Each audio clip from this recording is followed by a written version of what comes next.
Ms Roach. Thank you, Mr Chair. I rise to take a call on the title and commencement clauses of the Health and Safety Reform Bill. And I have to say, sir, that I agree with previous speakers that potentially the title doesn't necessarily reflect what the bill does. And I agree with the previous speaker, with Sue Moroney, that where we started out with this bill was with a lot of goodwill right across the House and an intention to make good health and safety law that kept people safe at work. People like the nurses who care for our sick and our fragile in our hospitals. People like the home care assistants who may work in people's homes, caring for the elderly, the frail and the disabled. People like those who brave the sea and collect fish that we buy to eat. People who work on farms, producing the meat that we export, but also that we buy for ourselves. These are the people, sir, who invest their bodies on a daily basis in the work that they do, providing for us, for all of us.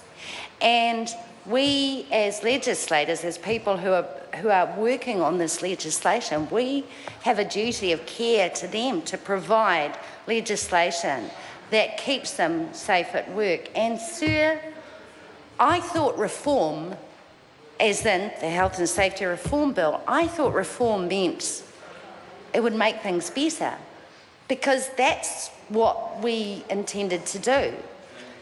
That's why we had the we were picking up the recommendations from the Pike River Mine Royal Commission of Inquiry. That's why we were picking up the recommendations for the Independent Task Force on Health and Safety, was to put them into legislation that would actually make things better. That's what I thought reform meant.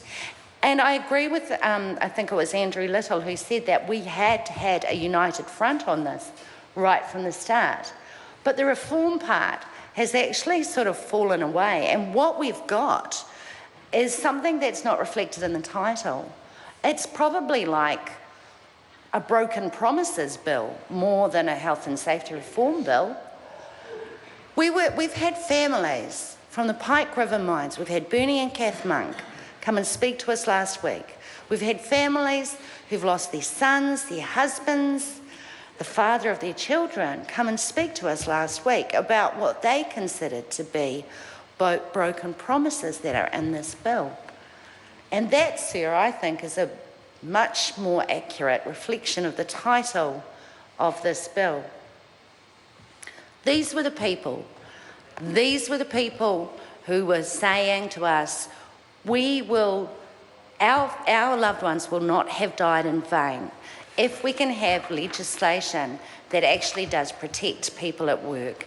And what they were saying that was that to exclude workplaces with fewer than 20 workers from even being able to ask for a health and safety rep, let alone a health and safety committee, that these were ways, and they knew that these were ways that would keep people safe at work. Sons, fathers, husbands would have kept them safe at work, sir. And yet we've failed. We're getting to the end of this committee of the whole House stage. And despite the fact that we have tried to put up supplementary order papers,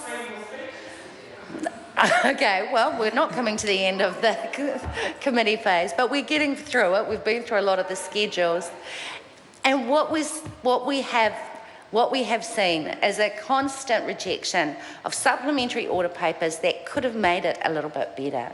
And sir, I don't understand why the bill has come back to the Committee of the Whole House with a whole host of changes that we didn't even think about in the Select Committee, which strikes me as a very undemocratic process to rock up to the Committee of the Whole House with a whole bunch of stuff that nobody's actually discussed before, and to say this is what's going to be in the bill, because it just makes a mockery of the fact that we've been through a very full submission process.